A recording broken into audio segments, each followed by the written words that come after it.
listening to Speaking with One Voice with Rodney Payne. If you have any comments, questions, concerns, topics you'd like discussed on the show, or if you'd like to be a guest on the show, please email us at rpayne@onevoiceinc.org. That's rpayne@onevoiceinc.org. You can also search for us on Acast, Google Play, SoundCloud, and iTunes. Just look for Speaking with One Voice. Now, here's your host, Rodney Payne. Hello, and welcome to Speaking with One Voice. I am your host, the coach, Rodney Payne. So excited to be back with you again this week to add value to you and your leadership team. That is the commitment of this podcast, this platform, and this community. Thank you so much for liking our podcast, for rating it, for sharing it, and subscribing as we continue to increase our footprint in this digital space where we add value to you. Listen, thank you for following me on all of my social media platforms at Rodney R. Payne, And don't forget, the YouTube channel is really going well. Thank you so much. We are increasing in our viewership each week, and that is at Rodney R. Payne as well. So let's get into business today. We're going to talk about this. We're going to talk about counting the cost of success. Counting the cost of success. What I know is that every leader desires success. Every leader wants to be successful. At whatever you're doing, you want to be successful. Here's where the inconsistency comes in. Not every leader defines success in the same way. So what I want you to do is take a moment, even now, think, how do you define success? What is it? What metrics? What KPIs are you using? What does success look like? How do you determine whether this has gone well or it hasn't? What do you do? What do you look at? Is it about outperforming last month? Is it outperforming last year? Is it based on the number of units sold? Is it based on the percentage of the marketplace you own in your business? How do you define success? Well, for me, I define success a little bit differently. There's two things that really make the measurement bucket for me. One is significance, and the other is in value, in how I feel. Let me change it. Let me just say it this way: significance and fulfillment. That's really the difference. So for me, I want to be fulfilled in everything that I do, and I want to have a significant impact on those who I serve. That's how I define success. Now, understand that if you're in a for-profit business or even a non-for-profit space, you have to count the numbers. Numbers matter. You have to count your customers. They matter. Everything about your business matters. But how do you really get down to defining success? When you get that definition, now you can begin to pursue success. When I was young, success was keeping the lights on.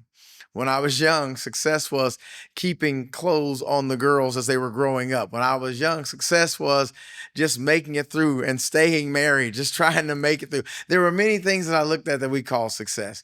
As I've matured, gotten older, and got some experience, been around the planet a few times at this point, I want more out of life. I want to find some significance. I want to make a difference, and I want to be fulfilled. So that requires a certain type of a lifestyle. What does that look like? And when I say lifestyle, don't think about just money or how big your house is. Think about what the culture inside the house is. Success for me is that my home becomes a safe haven, that if you happen to come into my home just one time, you're going to feel the peace that comes with that, with a culture that we have in our house. That's success to me.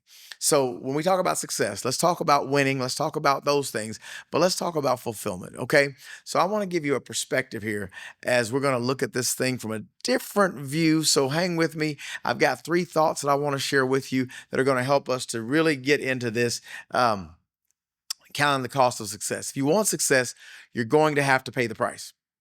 You're going to have to pay the price. So how do we get to a place where we pay the price? I mean, recently we experienced graduation season, and in graduation season, I mean, many teenagers, young adults, senior adults have walked across that stage and flashed that tassel to the other side, and they are now a graduate, and they have successfully made it to their goal of graduation. What price did they have to pay to get there? What price did they pay to go across that stage? Well, if it's high school, you did 12 years of school. If it's college, maybe you did 2 years, or maybe you did 4 years, or maybe you did 5 or 6 years to get a 4-year degree. But you had to pay the price. You didn't get to walk across any of those stages. Perhaps it's preschool. You had to live 4 years to get whatever it was. There's a cost associated with that success. And I need to know, one, are you willing to pay the price to be successful? Are you willing to pay the price to be successful? I've heard my mentor, Chris Robinson, say this many times. He says, take the time to get good first. In other words, you got a great idea. You want to win, and your idea isn't bad. It's just you're not prepared. You haven't worked hard enough on the front end to develop the deal. Listen, I have just released recently my 4th book.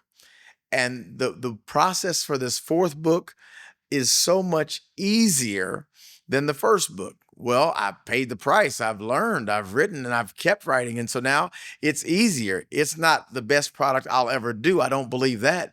And I'm not saying content-wise it's better than anything I've done. What I'm saying is the entire process of how to be a published author and how to write a work that makes a difference, it was a price had to be paid.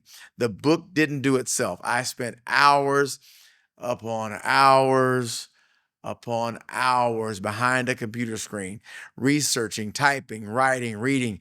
I read the book so many times that I started quoting the book almost from memory. So I had so many errors because I was quoting what I meant to say, not what I was reading, because I wasn't reading. I was just quoting. I've learned, I've paid the price to find a measure of success from being an author. And so now we're working on book number 5 and we're ready to go. We're excited. We have a plan. We know how to maximize our time, but we had to pay the price. So in paying the price, I want to give you 3 steps. The first thing is you have to have an offensive strategy. Secondly, a defensive strategy. And then you have to have some special teams. Okay, so let's go back.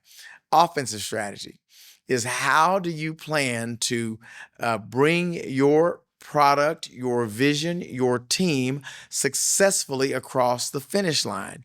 Offensive strategy is how do we get from where we are to where we want to be. There are a few components that are going to help you in counting the cost of success to pay the price. And an offensive coordinator is one that helps you build a strategy. You must have a specific game plan to get to where you're going. Now, this seems elementary, but how can you know how to get where you're going if you don't first know where you're going? The short answer is you can't. So you have to predetermine a desired destination before you even start. Now, when you predetermine a desired destination, what you have to keep in mind is that the destination is not the end of your journey.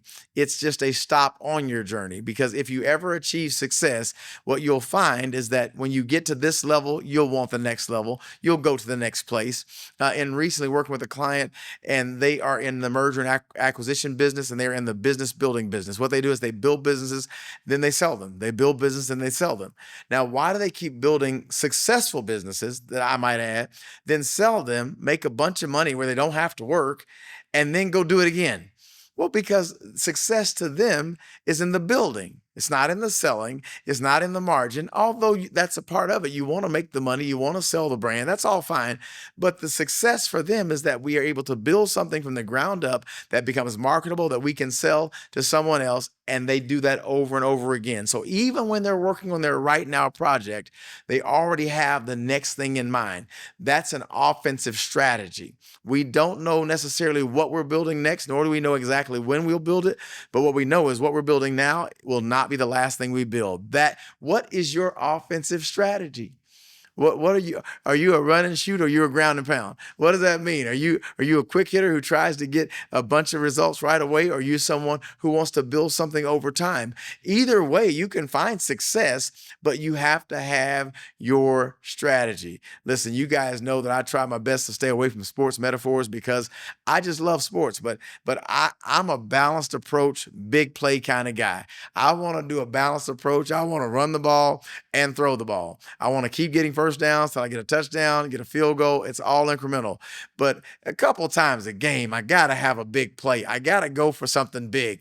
That is so success to me is that we win, which is why we stay in control, which is why we have balance. That's our strategy. But every now and then, because we do the same thing so well all the time, we got to take our shot. Oh, I'm so excited about this. I hope you're enjoying this. You got to learn to take your shot. You have to learn to take your shot. But you can't, listen, let me say it this way. In order to be one who takes the shot, am I talking to you?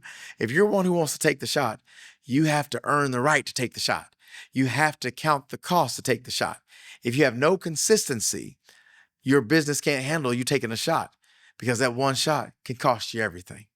But when you are consistent and you've got a great offensive game plan, you'll keep moving the ball. You'll keep getting first downs. It's all incremental. And when you get ahead, now you have margin. So when you take the shot, if you don't make the shot, you don't kill the business.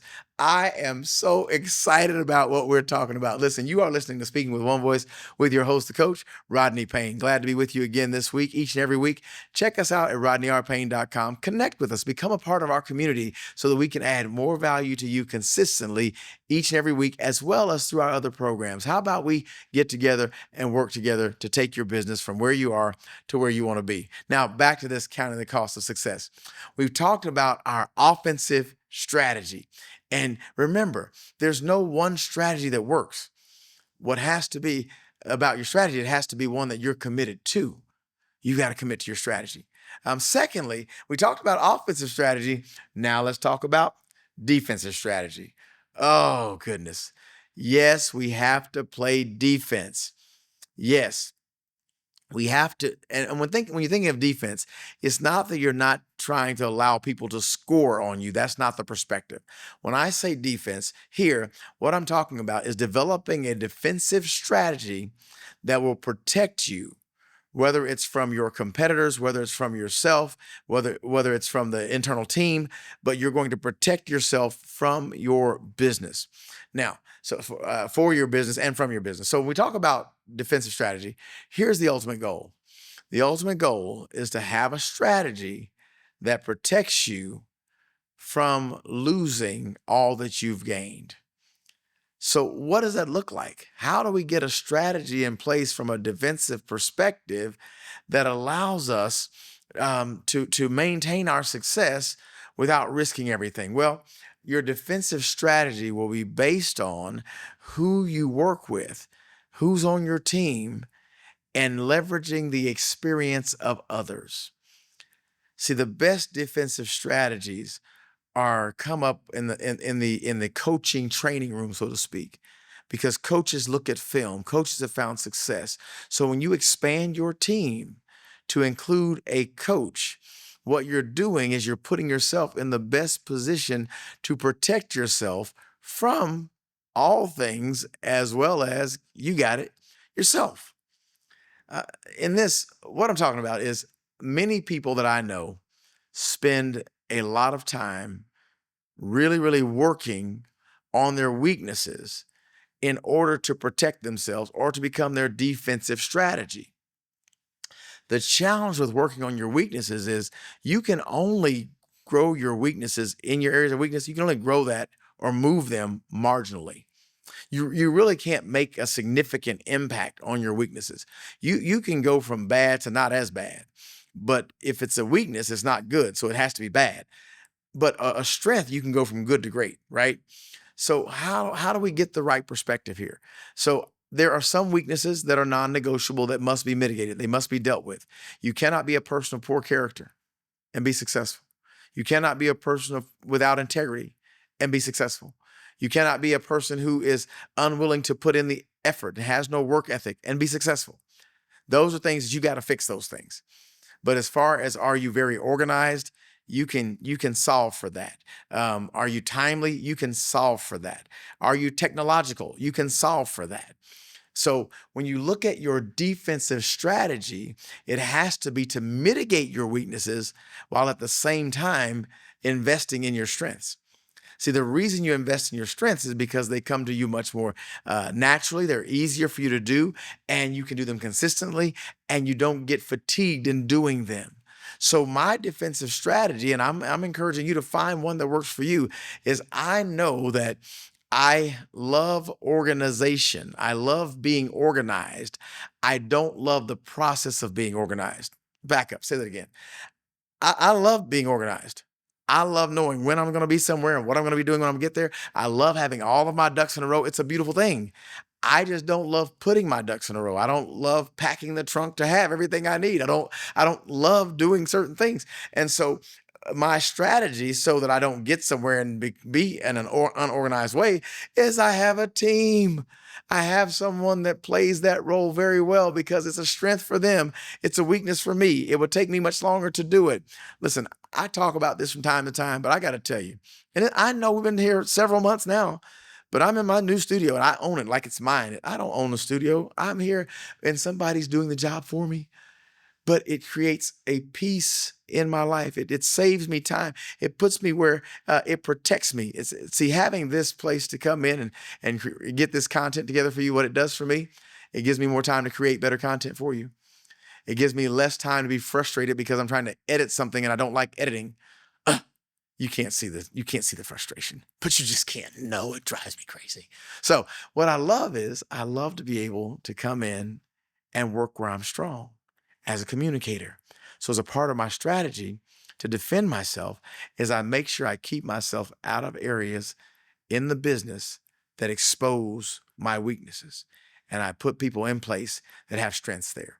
I hope this is making sense to you. So we've talked about you having an offensive strategy, and we've talked about you having a defensive strategy. Now, if I can bring it all together, I talked about the last segment is special teams. Now, I've alluded to this in both your offensive and defensive strategies.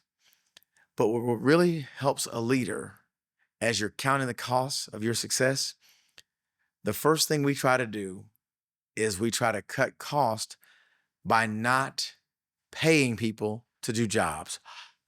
Oh my goodness. I can't afford to pay anybody. I'm going to tell you, perhaps you can't afford not to. Because if you pay the right people, they're going to make you better than you are right now. Did you hear what I just said? Did you catch that? So special teams. I have an assistant. She's a part of my special teams. I have a graphic designer. Special teams. I have a publisher, my book. Special teams. Have a videographer. Special teams. I have someone who markets. Special teams. And you say, well, I can't afford all that. And I get it. And I couldn't afford it either. So you do what you have to until you can do what you need to do. And what ends up happening is every one of my team members comes with a very specific ROI. They give me a greater return than what I pay them. They build a business because they're doing what they love. They're compensated correctly for what they do, but they grow me exponentially in ways that I couldn't do because I'm not gifted in those areas. Your special teams are what make you special. That's the difference. Coaches say we got to win on all three sides of the ball. Well, I believe as leaders, we have to count the costs on all three sides of the ball. Offense, defense, and special teams. So, what are you willing to pay? Not just in monetary, not just in resources, but about time. What about talent? What are you willing to pay to get yourself where you see yourself being? Is it education? Are you in a special profession? And listen, I love physician's assistants, so I'm not talking about them. But were you meant to be a physician's assistant or a physician? And you decided to be a physician's assistant because you didn't want to pay the price to be a physician. Are you a nurse, but you're settling for being a CNA because you don't want to go to school? What I'm saying is you got to pay the cost. Are you a communicator who is naturally articulate and you speak well, but you're unwilling to pay the price to get trained to be better? Are you following me? You want to be great. What price are you willing to pay? I want to impact you. in ways that you're not impacted in every other platform or vertical. I want to make a difference in your life. So I invest in myself. I pay the cost because I measure success by not how good I look. Good thing there, right? Not how good I sound, not how articulate I am. I measure success by how much of a difference I'm able to make in your life. Everyone deserves to be led well. That means you. So I invest in myself to help you become a better leader because that's how I measure success. How do you measure success? What price are you willing to pay for the success you want? What I know is you're worth it. What I know is you can do this. And don't be one who does nothing because you can't do everything. Do what you can until you can do more. That's what I want for you. Listen, I'm out of time. I have really, really enjoyed this because I enjoy success. Thank you for listening to Speaking with One Voice with your host, Coach Rodney Payne. As always, keep following, keep liking, keep subscribing, keep rating. And then visit us at rodneyrpayne.com. We will help you find what price you should be paying for the success you should be experiencing. As always, my pleasure. I am your host, Coach Rodney Payne. Until next time, my friends, let's keep growing together. You've been listening to Speaking with One Voice. Please remember to follow Rodney Payne on Instagram, Facebook, and Twitter at Rodney R. Payne. We'd love to hear from you and get your feedback, so please feel free to leave us comments. And if you would, rate and subscribe to the podcast, we'd appreciate that as well. Don't forget to set up for notifications so you can get the latest updates and social media posts and get new podcasts when they're released. As always, use the hashtag Speaking with One Voice or simply SWOV on any of your social media posts. On behalf of Rodney Payne, thanks again for listening.